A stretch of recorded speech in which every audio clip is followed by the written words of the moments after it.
Mymensingh board ২০২৫ সালের SSC গণিত সৃজনশীল অঙ্কের গ বিভাগ পরিসংখ্যান থেকে ১১ নম্বর অঙ্কে সকল শিক্ষার্থী বন্ধুকে স্বাগতম এবং সালাম জানাচ্ছি।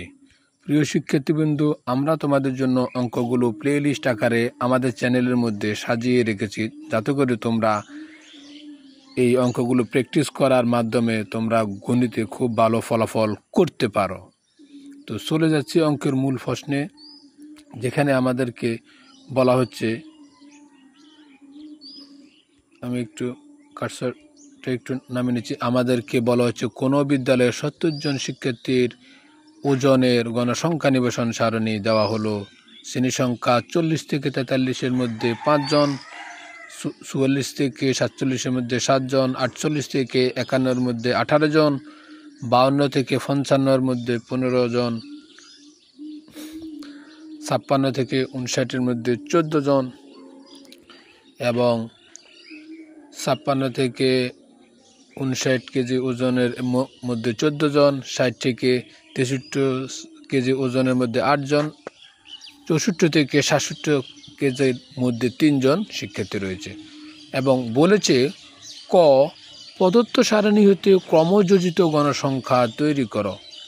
খ, গণসংখ্যা নিবেশন সারণী হতে প্রচুরক নির্ণয় করো। গ, বর্ণনা সহ প্রদত্ত উপাত্তের অজীব রেখা আঁকো।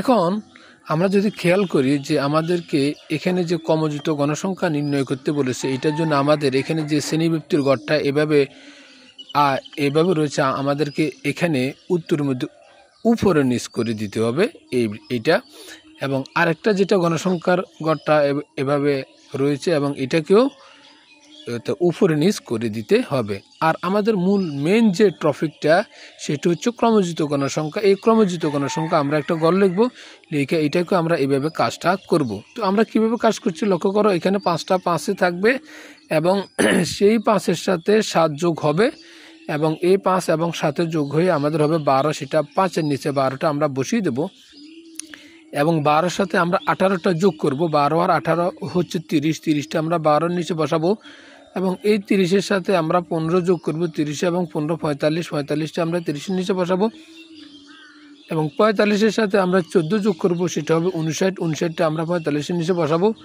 59-এর সাথে আমরা 8 যোগ করব। এই 8 যোগ করার ফলে আমরা পাবো 67, সেটা 59-এর নিচে বসিয়ে দেব এবং এই 67-এর সাথে আমরা যদি 3 যোগ করি তাহলে আমাদের সেটা হয় 70, সেটা আমরা 67-এর নিচে বসিয়ে দেব। এইটা অর্থাৎ যদি আমরা এই কাজটা করে ফেলি তাহলে কিন্তু আমাদের